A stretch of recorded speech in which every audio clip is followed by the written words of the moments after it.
অবশ্য না, দেখেন যুদ্ধক্ষেত্রে আপনি যখন নামবেন আপনার যেগুলো জিনিস আছে তো আপনি সেগুলো তো উজাড় করেই খেলবেন। তো আমাদের টিম ওয়াইজ খেলা যেটা হচ্ছে টিম ওয়াইজ গেম। আমাদের হয়তো বা কোনো বিগ নেম নাই, ওভারসিজও বিগ নেম নাই বা লোকাল প্লেয়ারও তো বিগ নেম নাই, বাট আমাদের ছেলেরা বা সবাই যেভাবে পারফর্ম করতেছে আলহামদুলিল্লাহ, যে টিম গেম না হলে আসলে এই রেজাল্ট আসলে হতো না। না না, অবশ্যই একটা ফিনান্সিয়ালি একটা তো প্রেশার থাকে। যখন বিসিবি দায়িত্ব নেওয়ার পরে আসলে সবাই একটু, আমি আগেও বলছি তো, ফ্রিলি খেলতে পারতেছে, যে কারোর ভিতরে কোনো টেনশন নাই। বাট এই জন্য আরও বেশি আমার মনে হয় প্লেয়াররা আরও বেশি পারফর্ম করতেছে।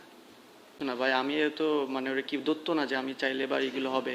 বাট আমার কাছে মনে হয় আমি লাইফে এমন সিচুয়েশন ছিল যে আমি এরকম সিচুয়েশনে আবার অনেক খারাপও খেলছি, আবার ভালোও খেলতেছি, যাক আলহামদুলিল্লাহ। বাট এটা পার্ট অফ লাইফ ক্রিকেটে, আমার ভালো হবে খারাপ হবে, যেহেতু ভালো হইতেছে জিনিসটা ভালো হবে, কন্টিনিউ করাটা ইম্পর্টেন্ট। প্রিভিয়াস ম্যাচে কী হয়েছে ওটা কিন্তু ওই আপনি যখন মাঠে ঢুকেন তখন কিন্তু কোনো কিছুই মনে থাকে না, নিজেদের খেলার জন্যই চিন্তা থাকে। হ্যাঁ, আমি আমার স্ট্রেংথে ছিলাম, হয়তো বা আমি মিড অফ উপরে ছিল, আমি জানি বল যদি পারফেক্ট ইয়র্কার না হয় তো আমি আমার স্ট্রেংথে হিট করতে পারবো, এমনই প্ল্যান ছিল। কি বলবেন, আপনি কিছুক্ষণ আগে করলেন যে মনে হলো যে অল অ্যাবাউট মানি, শুধুই কি অল অ্যাবাউট মানি? এখানে মিজানুর রহমান, বাবুল এবং হাবিবুল বাসার সমানের ইনপুট এবং আপনাদের পুরো টিমটাকে দাঁড় করানোর পেছনে এটা কি আপনার ম্যানেজমেন্ট চেঞ্জ হয়ে যাওয়াটা কি আপনার মনে হয় না সাপে বড় হয়েছে? না না, অবশ্যই এটা তো ব্যাকআপ মাইন্ডে একটা ফিনান্সিয়ালি বিষয় থাকে, যে দেখেন টুর্নামেন্ট শুরুর আগে সবাই একটা প্রেশারে ছিল যে আসলে ফ্র্যাঞ্চাইজি কি হবে, ওইটা একটা প্রেশার থাকে। দেন তারপরে আমাদের ডিসিশন সবাই মিলে নেওয়ার পরে কিন্তু এই কোচিং স্টাফগুলো চেঞ্জ হয়েছে। যখন এই কোচিং স্টাফগুলো আসছে আমার প্লেয়াররা সবাই কনফিডেন্ট ছিল, কারণ আমাদের সবার ডিসিশনে এই কোচিং স্টাফগুলো আসছে।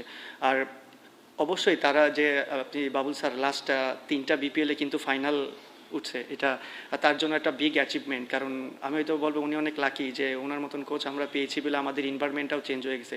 আপনি নাফিস ভাই যে ম্যানেজার ছিলেন আমাদের আউটস্ট্যান্ডিং এফোর্ট দিয়েছে।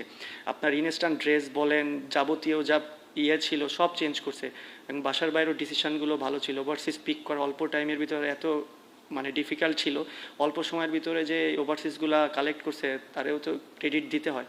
বাট আমার বলে আমরা পুরো টিম ওয়াইজ খেলতেছি, সেটা কোচিং স্টাফ প্লেয়ার সবাই মিলে, না হলে হয়তো বা আমরা ফাইনালে উঠতে পারতাম না। তানিম ভাই, দিনের দুইটা ম্যাচই আজকে লস করি, ম্যাচে 111 আজকে 134 টেস্ট করি।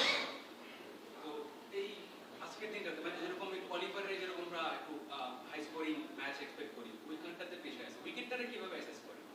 দেখেন আমরা যখন লাস্ট ম্যাচ রাজশাহীর সাথে এই উইকেটে খেলেছিলাম, এই উইকেটটা এমনই ছিল, এই উইকেটটা আমার কাছে মনে হয় লো স্কোরিং উইকেটই ছিল। বিগত ম্যাচগুলোতে পেস বোলাররা অনেক সাপোর্ট পাইছিল এই উইকেটে, বাট আজকে একটু ডিফারেন্ট। বাট আমার মনে হয় ইউজ উইকেটে বারবার খেলা হচ্ছে, এই কারণে হয়তো বা লো স্কোরিং ম্যাচ হচ্ছে। বাট আমার মনে হয় আরও টি-20 যে টাইপের উইকেটে খেলানো দরকার ছিল সেই উইকেটটা আমরা মিস করতেছি। আপনাদের একটা ডেস্টিনেশন পূরণের জন্য যে ফাইনালে যাওয়া, সরি, একটা ডেস্টিনেশনে আপনি পৌঁছে গেছেন, মানে ফাইনালে গিয়েছেন, বিপিএলের এই যে ফাইনাল খেলা সেখানে পৌঁছে গেছেন। আর একটা ডেস্টিনেশন আপনাদের আছে যে বিশ্বকাপে যাওয়া। আপনারা এখন একটা অ্যাচিভ করছেন, 26 তারিখে আপনাদের বিশ্বকাপে যাওয়ার কথা ছিল বা 28 তারিখে, সেই স্বপ্নটা কি আপনার মনে হয় পূরণ হবে? দেখেন এইটা তো আমাদের প্লেয়ারের হাতে নাই। বিপিএলের ফাইনাল ম্যাচটা আছে, ওটাতে আমাদের টিম ওয়াইজ গেম খেলতে হবে। যদি আমরা ভালো ক্রিকেট খেলি ইনশাল্লাহ আমরা জিততে পারবো। আর ওয়ার্ল্ড কাপের ডিসিশনটা তো পুরো ক্রিকেট বোর্ডের আন্ডারে, তো এই সম্পর্কে আমি কিছু বলতে পারবো না। তারা আমাদের যেটা করতে বলবে অ্যাকচুয়ালি আমরা সেটাই করবো। বিভিন্ন জায়গায় আপনার দলের সাথে একটা ট্যাগ চলে আসছে, কমিটি টিম, এটা কেমন? এটা খারাপ লাগে না, যেহেতু আমরা ফাইনালে উঠছি, কমিটির টিম হিসেবে সেটা প্রমাণ করে দিয়েছি।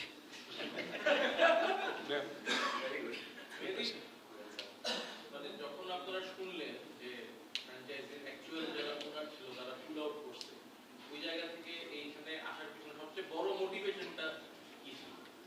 আপনার পুরো টিমটাকে জেল করে রাখা বা সবচেয়ে বড় মোটিভেশনটা কার কাছ থেকে আসছে? না দেখেন, এটা আসলে ডিফিকাল্ট একটা সিচুয়েশন ছিল তখন। দেখেন যখন আমরা প্লেয়াররা অনেক মোটিভেটেড ছিলাম, যে আমরা জানি তারা যদি না থাকে, ক্রিকেট বোর্ড যদি নাই, প্লেয়াররা অনেক শক্ত ছিল। আমার কাছে মনে হয় ফুল ক্রেডিট গোস টু প্লেয়াররা, এরা মেন্টালি অনেক স্ট্রং ছিল। দেন তারপরে কোচিং স্টাফরা যখন আসে তাদের সাথে কথোপকথন হয়, সবাই বসে কি করলে কি হয়, সবার মিউচুয়াল মিলে জিনিসটা আসলে ভালো হয়েছে। আমার বললো যে সবাই বললাম তো আমি আগে, কোচিং স্টাফ প্লেয়ার সবাই মিলে সবার মেন্টালি অনেক ফ্রেশই ছিল। আমি আবার ক্রেডিট দিতে চাই, দেখেন বাবুল স্যার, আপনি একটা কোচ যে টিম করার আগে সে হয়তো বা ড্রাফটে ছিল না, সে এই টিমটা এসেতে কোচিং করাছে, তার জন্য কিন্তু অনেক ডিফিকাল্ট ছিল, তার টিম কম্বিনেশন বা তার প্ল্যানিং অনেক কিছু কিন্তু ডিফিকাল্ট ছিল। বাট আমার কাছে মনে হয় ওনার প্ল্যানিং, একটা জিনিস আমি বলবো যে আমার আর বাবুল স্যারের ডিসিশনগুলো খুব মিলে যায়, হয়তো বা এই কারণে আমাদের পারফরমেন্সটা ভালো হইতেছে।